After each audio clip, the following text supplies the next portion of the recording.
You're listening to Ship History Radio from the Steamship Historical Society of America. Through recording, preserving, and educating, our mission is to share the impact of engine-powered vessels, their crews, and their passengers with future generations. My name is Aimee Bachari, and I'm the Education Director. Here with me today is Daniel Harrington, a former East Providence council member who began researching the Larchmont Disaster and has been touring local libraries and historical societies with his hour-long presentation on this horrific Rhode Island tragedy. You can learn more about our organization at sshsa.org. Thank you for joining us here today. Can you tell us a bit about your background, maybe a little about your history tour, and how you came to research this subject? Sure can, Amy. It all came to me quite oddly and somewhat coincidentally. After writing a couple of letters to the editor in 2013, Ed Acorn at that time asked me to become a columnist. Now, I had a history. I called myself a recovering politician. I was a councilman in East Providence. So I started writing monthly columns, focusing on history, Rhode Island history, trying not to pigeonhole myself. Long story short, I did a piece on the Larchmont because it fascinated me while reading a history book of Rhode Island. And I did 115 near consecutive pieces for the journal. Throughout the time, there was one piece that haunted me more than anything. It's the Larchmont, which simply means I did more research. And an interesting tell on that is, my piece was late to the journal that month on the Larchmont. I started here in the Steamship Society with my research because the miracle that occurred in that story and the survivors of 0-degree weather seemed to me unbelievable. And so what I did is I delayed and I researched it, and then I said, wow, this is amazing. And I did the story. Fast forward a couple years, a local historical society asked me to do a lecture, and I chose the Larchmont, and I was amazed with the people's response to it. So I said, wow, this PowerPoint is good, let me improve it, and ask several libraries to go along, and they did. Historical societies jumped on the way. I improved it. I researched harder, scrubbed some more microfilm, took pictures of the actual places in the buildings, which are still there, and cobbled together a 1-hour presentation that seems to be doing very well because it's highly entertaining and true to my tagline, which is, Larchmont makes the Titanic look like a Disney flick. So, Well, everybody likes a good maritime disaster story, you know? that's why you're in business. Yeah. So can you tell us a little bit about what travel would have been like at the time? This was 1907. Did people use ships primarily for leisure? Was it point A to point B, a little bit of both? I think the best way to answer that question is to look at those old photographs and don't say, boy, that's how they did it in the olden days. These were exciting times. Late Industrial Revolution. A steamship in Providence or Fall River, if you had some dough, was a great, exciting way of travel. Think of new technology. Think of Apple 2.0. It was steamship. It was the train 2.0. It was an alternative, slightly cheaper, to get on a steamship. It was sexy. You could eat at night, go to sleep, wake up in the morning. You could get a private room. So usually it was $1 for the ticket, $1 for a private stateroom. Otherwise, you slept in the dormitory-style berths. Oof. So it was a little bit pragmatic and practical, but it was a little bit the exciting thing to do. We've made it. We are now industrialized. We have money. Let's take the kids to New York. Let's go see our relatives. And the reasons behind people going were just as diverse as the people themselves. Okay. And so specific, I guess, to the Larchmont, now who would have been on that ship that day and where were they headed? So the ship was headed to New York from Providence. One of the heroes on the Larchmont was here for a professional organization, a society, like a JC's or a Kiwanis. Weddings were big, coming into weddings. Education. Dreams. There was a young man on the Larchmont who was he was from Pawtucket, and he was a failed farmer, and he was going to New York seeking funds. So not unlike today, why are you going to the big city? There's something I need. There was some pleasure, but think of it mostly purposeful, business, moving. There was a Sicilian musician who was going back to Sicily through New York because New England weather was just too darn cold. So you name it, they were on there, and there was a big part of transients. people looking for jobs in New York or to Providence. Okay. So can you give us a bit of background about the ship? What happened to the ship and why is it so important to Rhode Island history? Yes, it was one of the greatest, most horrific disasters in Rhode Island. The chief reason is that for 1 week in February of 1907, the entire world watched the Larchmont and looked at Rhode Island and heard about it. So the Larchmont, the brief history is it was a cursed ship. They called it the Hoodoo boat. Why? Larchmont started life as the Cumberland out of Maine, and its service was going from Boston to New Brunswick. Think Irish immigrants. And then one day it hit a banana boat, literally, called the Admiral Farragut, and it started to sink, and the Cumberland barely makes it back to Boston Harbor. So they declared a total loss. Wow. And then they sell it for scrap. And the Joy Line Company of Providence buys it. They didn't total it. They repaired it and repainted it and stuck a new name on it called the Larchmont. Okay. So they put it into service right away, fill it up with people, and then it starts. It runs aground off Prudence Island. It catches fire off the Bronx. It runs aground again off Warwick Neck. And then, 1 year before the disaster, a man named John A. Hart of Providence is shot in the head and robbed while coming home from New York City. Of course, the crime is never solved. So folks everywhere started calling it the cursed ship, the Hoodoo boat. And that was before the fateful day of February 11th, 1907. Wow. So you wonder why people even got on it if it was so cursed. So maybe you can tell us a little bit about what the weather was like that day. More than anything else, Amy, the weather is why we're talking about the Larchmont. New England weather is usually 30 degrees, 25 degrees. For some reason, there was a blizzard in Providence 1 week earlier, and they were still digging out. But the temperature the night the Larchmont sailed to New York was 2 degrees below zero. And the wind was gusting to 50 miles per hour. So it was the determining factor in turning a sea accident into one of America's most horrific accidents ever. It put an ice coating of 7 inches on the bodies that went down with the ship. So 0 degrees, but still they sailed. They were 1 hour delayed, but still they sailed. Wow. Here's one thing you have to learn about the Larchmont, everybody. The visibility was absolutely clear. There's no problem seeing that night. It was human error. Wow. We'll get into that. So why did they decide to go out in weather like that? Was there not regulations or anything at the time that would stop them? It was just sort of up to the captain's discretion? Great question. Perfect question, Amy. You've got to think of steamship protocol, and the law was still the wild, wild west. It was a fairly new technology. And if there were bodies on that boat, there was money to be made, and the ship sailed. And those people wanted to go to their destinations. They were hardy people. Yeah. They're not going to let 20 degrees cooler than normal to keep them from a wedding or appointment, or as one kid was, a runaway. He was going to get to his new destination. So yes, they were very liberal. The Larchmont is noted for being the last ship to go down without a passenger manifest outside of the ship. So the law today that passenger manifests must be kept outside the vessel started because the Larchmont didn't have one. We don't know how many people went down with the ship. Wow.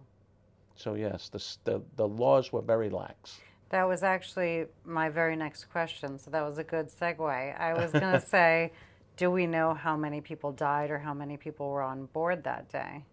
No, and we never will, but I will tell you a fact that's most important to tell. The official estimates are between 140 and 160 people, give or take, including the crew. But Quartermaster James Staples died in 1959, many years after the Larchmont went down, and on his deathbed he confessed that no fewer than 332 souls perished that night. He never let that information out because he feared repercussions from the steamship authority that investigated the accident, things like overcrowding or the disaster and the limited amount of lifeboats. So I believe that number may have been high, maybe 322 minus the crew. So I believe 300 people perished that night. Wow. And can you talk about how these people died? I know you mentioned some of them were covered in 7 inches of ice. It's a trifecta of horror. You ready? Yes. The ship collided with Harry Knowlton, a sailboat. But the problem was the Knowlton struck a bullseye. It hit the main steam engine and released instantly huge clouds of toxic steam into the ship. So the first round of people suffocated or had their throats burned to death. Oh. The ship started filling up with icy water at about 2 feet per minute. It's fast enough to convince you of your doom, but slow enough to let you sink in all the horror of it. Some were trampled to death. It was also total dark. The Harry Knowlton took out the generator, so it was pitch black, so it was panic there. Those that made it up to the upper deck started freezing immediately. The wind-driven waves by the 50-mile-an-hour winds made instant white skin out of every extremity and frostbite and instant pain, causing people to voluntarily go into the water and die. Those that went into the water were frozen, as you said, with 7 inches of ice on them, with their hands frozen in the position of clutching whatever they could. Many died with their hands frozen over their ears. Wow. And yes, there were suicides. Men slit their throats, and there were murder. As men tried to get into the boat, they were stabbed or pierced with boat hooks. Oh my goodness. So there was everything. I noticed in your presentation you talked about the cause of death was listed as drowning for everybody, but it's clearly that wasn't the cause of death. So yes, actually. Why did they do that? This is a favorite question. So all of the bodies, about 50 bodies, went to Block Island, mercifully, and not out to sea. And there was one chief doctor and municipal official on Block Island named Dr. Champlin, and he immediately rules all bodies, including the survivors, remain overnight for examination. And then he capriciously declared that all the dead died of freezing, all of them, not drowning, not blunt trauma, not suicide. Now, in my lectures, I've been pretty hard on good old Dr. Champlin because he kept the survivors overnight instead of sending them to Rhode Island Hospital immediately. Yeah.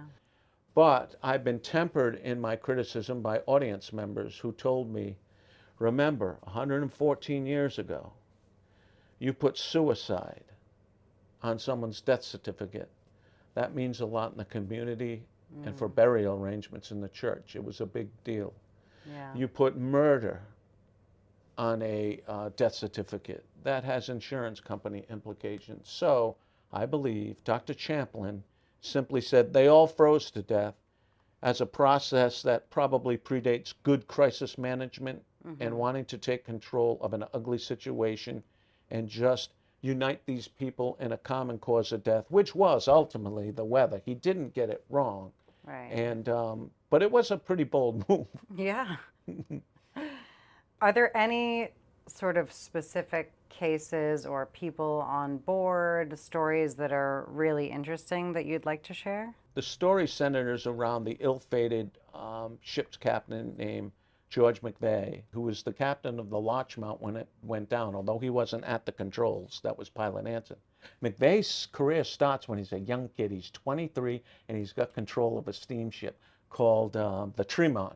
And it, unfortunately, due to a cook, catches fire in New York City. But McVey becomes a hero at 23 by pulling 43 people out of the flames, mostly crew members, and he's celebrated as a hero. And it's funny because the press said that that disaster was noted for 2 lions fighting the firefighters, but while the lions were on the boat, they died due to smoke inhalation. There was no fight with the firefighters. But the real story not reported was Captain McVey actually saved a baby lion cub and came out of the fire. So he was on the top of the world, and he impressed his corporate betters. So how perfect. And when he turns 28, the Larchmont comes into Providence, formerly the Cumberland, and they ask him to be the captain of his very first steamship. So Captain McVey is on his way. And then the disaster happens, and fate treats him poorly because he's the first in a lifeboat. What the press did to him after the Larchmont disaster was amazing, that he stayed sane and didn't commit suicide himself. I mean, there were preachers on him, people on him, the government was on him.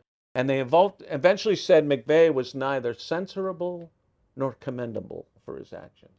Meaning when he got in the lifeboat, his intention was to find survivors once his own lifeboat was in the water. Wow.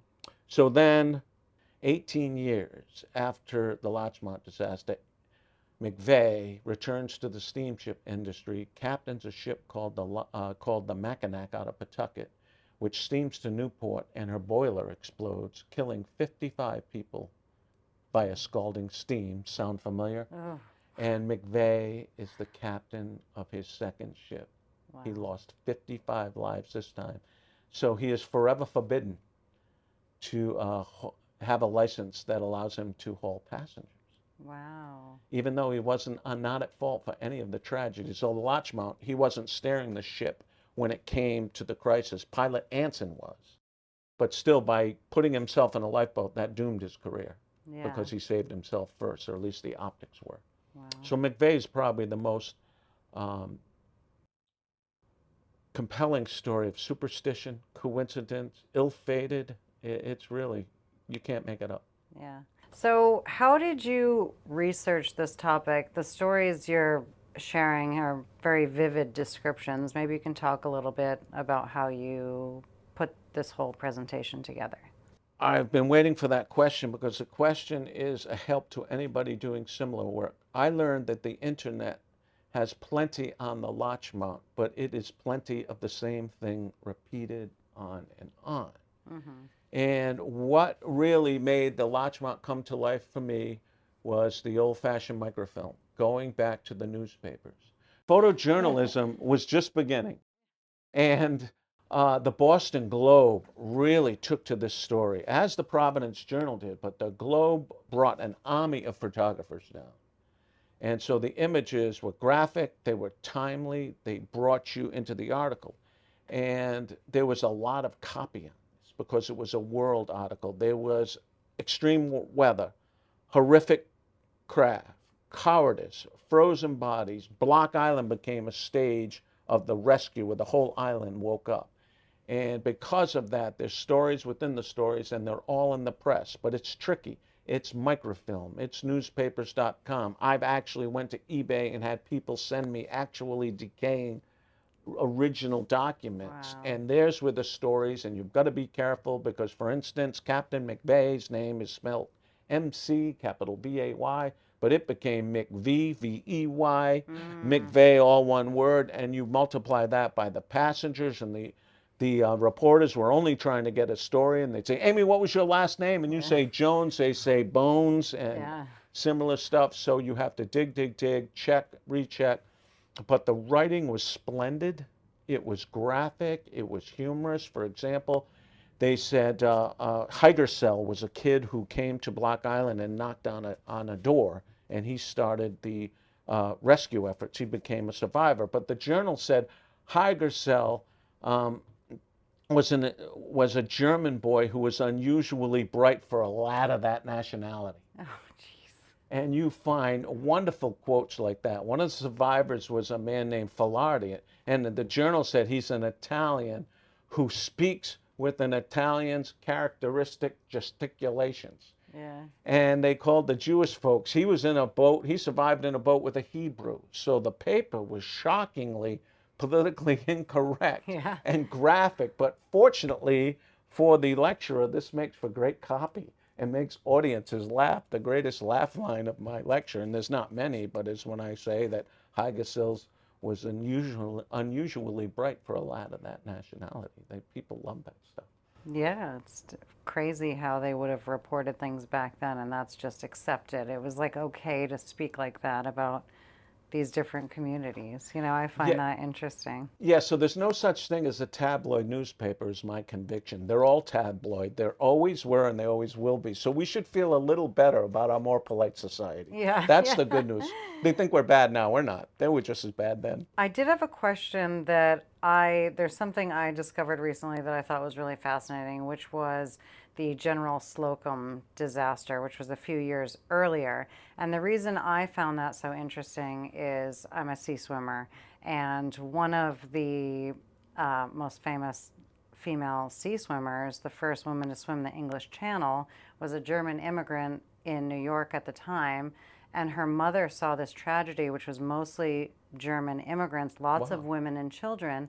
And it wasn't so bad of a, like they were close enough to the shore that people could have swam to safety, but women were not allowed to swim at that time. And so, I mean, I know this is sort of a different case. Do you think that would have been the case in this tragedy as well? Or I guess you can talk a bit about how the women fared. So your point on the Slokum is good in that women were acknowledged by a society as being the fairer sex and in need of more help. And that certainly was true on the Larchmont. But the horror of it was the men completely ignored that, didn't care. And what was wrong with the men? Were they a bunch of evil guys? No, it was the extreme weather. The suddenness of the tragedy turned everybody, male and female, into monsters Mm. and selfish beasts. And that's the horror of the Larchmont. We see lifeboats full of men. Wow. And we see one little boy saying, "There's a woman out there, let's save her." And they're like, "Give me the oars, we're not saving anybody." So they watched women drown. So chivalry died early on that. And it was due to the extremes. However, that said, one part of my lecture is wonderful is that a man named Harris Feldman um, and 7 other people survived on a part of the Larchmont called the hurricane deck. And he did so by making sure the men on the hurricane deck were assigned to the women on the hurricane deck and physically keep them awake rather than falling asleep all throughout the night. So he was just the opposite. He took chivalry as an honor and as a purpose, and he was a noble man. They weren't all bad, but most were terrible. Well, actually, that's a good segue because I was going to ask a bit about the rescue, and there was a ship that came to the aid. Was it the Elsie? Correct. So maybe you can just talk about the rescue and how many people died, how many they were able to save. The rescue is the greatest miracle you've never heard of. What happened when the Larchmont sank is a section of the Larchmont, essentially the roof of 5 cabins, broke free and floated. And 30 people were assembled on this. They all started freezing to death instantly. Yet one man, Harris Feldman, and his wife, Bertha, gathered on that deck, and Sadie Golub, a pretty young belle from Boston, came on that deck. She happened to be a Jewish girl like Feldman and heard Feldman talking to his wife in Hebrew and said, "Save me, I'm a Jewish girl too." Yeah. And Feldman said, "You will be saved if I am saved." Meanwhile, an acrobat, tall and handsome from New Hampshire named Sam Lacombe, also came down. We find out later he was only in his underwear and bare feet. Wow. A man named David Fox, who was coming back from a Bible conference, and two or three other people. And Feldman starts seeing his wife going under. She starts falling asleep. So he starts to beat her. And that's just what I say, and the audience revolts when I say that. But he starts striking her on the face and then the body. He did not stop the drubbing for 10 minutes. And then she wakes up. And he says, "My spirit is revived." So he starts telling the others. He tells Sam Lacombe, "Wake up the girl, Sadie Golub. Don't let her out of your sight. When she starts falling asleep, beat her. Do not lie down with the dead. Keep moving." He tells the Bible, the guy coming back from a Bible conference, to start praying, keep praying out loud all night. Keep moving. And through this odd, almost in miraculous behavior, they stay alive. Yet, unlike the bodies that floated at Block Island, the hurricane deck passes Block Island. Feldman's waving a shirt of a dead man. Nothing sees him. So even Feldman concedes after 12 hours, most people lasted 30 minutes in the 0-degree weather. They lasted 12 hours. Wow. They were all frostbitten, but they stayed alive because they kept miraculously moving. Feldman's ready to give up hope. And then through the fog, they see the fishing schooner Elsie coming through. The Elsie was a Block Island boat on patrol for a retrieval operation to pick up dead people. And the kid, the nephew of the captain, the Elsie, sees the hurricane deck and he says, his uncle was the captain. He says, "Captain, Captain, there's something floating out there, dead bodies." And as he gets closer to it, he gets hysterical. "Dad, they're moving." He said, that's impossible. You can survive a half hour on that thing out there. And sure enough, the LC gets right into action, releases 2 dories, pulls the frozen people from the deck, and ultimately they all survive except for the acrobat Sam Lacombe. Wow. His whole body's frozen, even his back. And That's he because he was in succumbs. his underwear. Yeah, he succumbs 2 days later on Valentine's Day. Oh. But here's the hook. 3 times during the night, he personally pulls Sadie Golub, the young belle from Boston, off the edge of the hurricane deck as waves were going to wash her off, and saves her, soaking him anew each time. Oh. So there is a story that bests Titanic. You can have your Jack and Rose. I'll have my Sam and Sadie, because Sam literally saved her life 3 times at the expense of him freezing to death. Wow. Oh, that's a nice story. Do you know what happened to some of the survivors after? Yes, most of them disappeared into, there was 7 or 8. Most of the crew members kept quiet, except for James Staples, who confessed on the deathbed about the 332 people. We talked about McVey and his tragic life. Sadie Golub ended up marrying someone in New Bedford, and she became somewhat of a press star. On her gravestone, it says, last survivor of the Larchmont, and features an etching on her gravestone of herself alone on the hurricane deck. It's the Wow. closest thing we have to a Larchmont memorial. So she lived to be 68 years old and became kind of known as the Larchmont.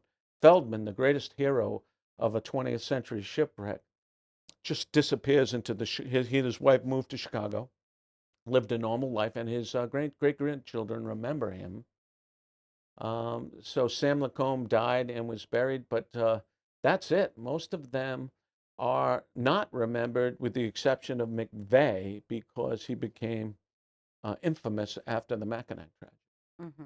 And his family has had a long tradition of having captains of steamboats to this day. I served on the East Providence City Council with the great nephew of Captain McVey, whose name was Howard McVey, and he was a steamship captain in East Providence for years. Wow.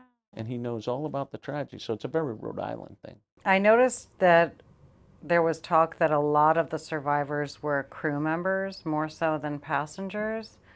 Is that true, and why would that be the case?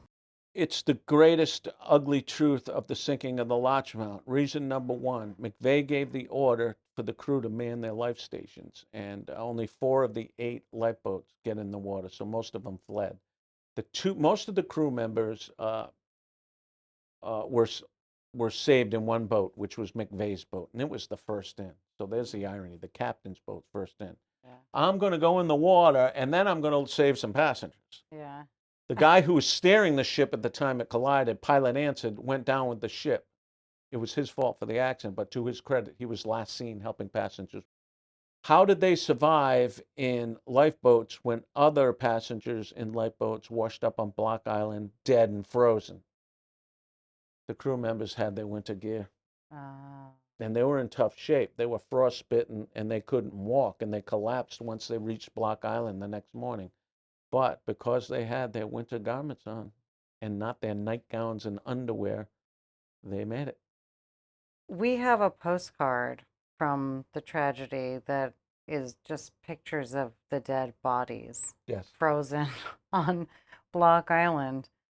Why would they have postcards like that? Is it just an interesting story, or was it so popular that people would want something like that? It seems like an odd You're thing to put on a. warm there, Amy. Yeah. So I have a joke that didn't go over too well in my early presentations that says the postcard was not the picture of the postcard with all the dead bodies, horrible. It was not so you could write on the back, wish you were here, or Yeah. thinking of you, right?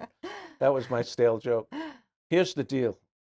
We've got to remember that in a very big way, postcards and this industrial revolutionary period were the new technology of the day. Mm. This was the social media of the day. They were there to send not glad tidings, but hard news. And that is why you would put your address on the back of this card and say, you've heard about the Larchmont, I'm going to send you.